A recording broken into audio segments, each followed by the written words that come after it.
Okay, so here we are for the robot part of the review, I guess. Lovely, big toy. He is very big. I'm gonna take a random guess. I don't know, but I'd say Soundwave maybe comes up to about there. Yeah, that looks about right. Again, only a guess. A problem I suppose I do have with the toy itself is for the size of the entire body, I think the head's maybe a little on the small side. Just look at that. Big body, teeny little head. And again, not show accurate because he has this kind of visor plate and then it's kind of cut around his mouth. But I assume it was right for the comic books. If you can hear a lot of background noise, that would be the rain, and it's quite annoying. Lovely amount of detail back on track, though he doesn't have quite as many little bits on as Soundwave did. Like Soundwave had a volume bit you could spin, and a hold button, I think. You've got buttons like the on-off switch and a tune dial, but they're not. They're just bits of plastic that have been pulled out of the mold to give it a bit of a bit more character. All in all, though, really nice. Oh, one other problem: the arms, not this bit, but this bit here, can be a little bit wobbly, which is a bit annoying. It's nothing to do with the screws. It's just, I suppose, how it's been put together. Articulation for the dude: his head turns all the way around. Again, for transformation purposes. His arms go all the way around. Oh, I may as well show you, in case you don't know what that means. Like that.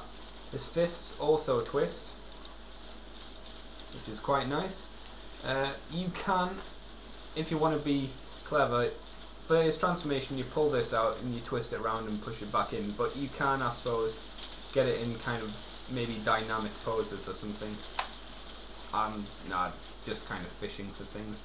And his legs, do they move at all?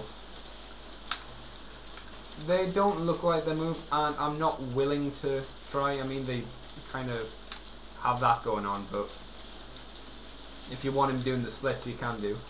Okay, let's have a look. Ow! Take that, Decepticons! And he does have a big gun. Probably why he's called Blaster, because he's got a big blaster for his big body. Anyway, a nice big gun as well, which we'll have a look at later.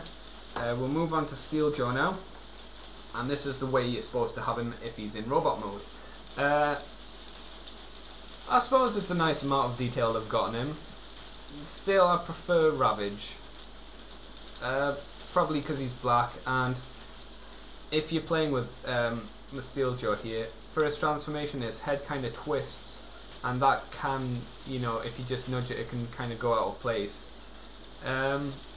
Movement has the same as Ravage, you know, they bend at the top, the knee I suppose, and the little feet do, but it's pretty hard to get them to stand up because they're flat. It's almost like poor Steeljaw ran into the middle of the road and went squish. Kitty, no! No!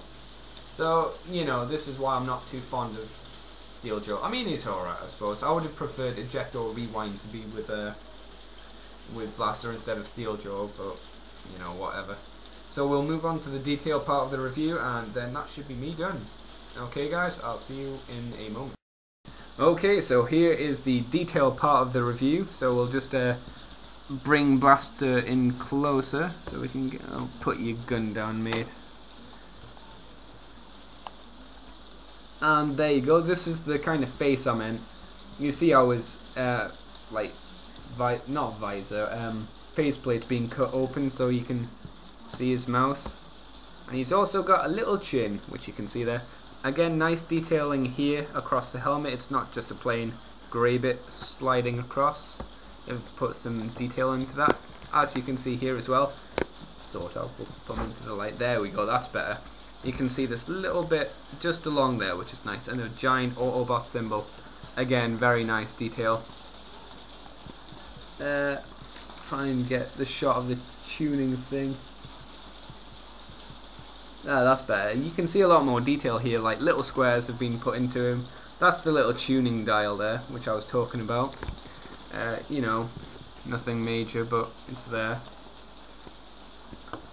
Right, and here are the buttons here with eject, stop and play.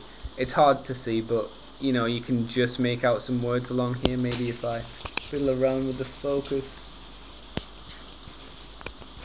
Oh yeah, there you go. You can sort of see it. It's definitely there, I'm not making it up. And as we go down the legs a bit further, we'll put his arm down there. Little lines inserted onto there, which are quite nice. These speaker bits have separate little holes put into them to give it the speaker effect. And then right at the bottom he's got some quite nice stickers. All in all, a very nice figure, but you turn it round, very, very boring. There's nothing really there, which is a shame. So we'll move on to Steeljaw next. So if you give me a second, I'll set that up. After trying numerous times of standing him up, I've decided this is going to be the easiest way of showing his detail. We look, he's got quite a bit of detail, nice shiny big guns, little main effect on there, ear, nose and face, a bit like Ravager's face to be honest. Side view on, you know, you can't say much.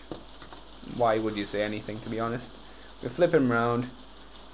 And that is his other side. Again, not the side you want to display him as, that side is.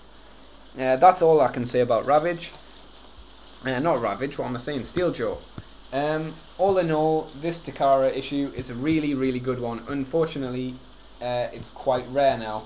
I'm assuming because it was the last one and because it was Blaster. So I had to pay about £35, which was the cheapest I could find. You're probably looking about £40 or more, unfortunately, if you want the Takara one. I'm sure you can find another Blaster somewhere that's a bit cheaper though. So thank you for watching this review. Hope you enjoyed it, and I'll see you guys later.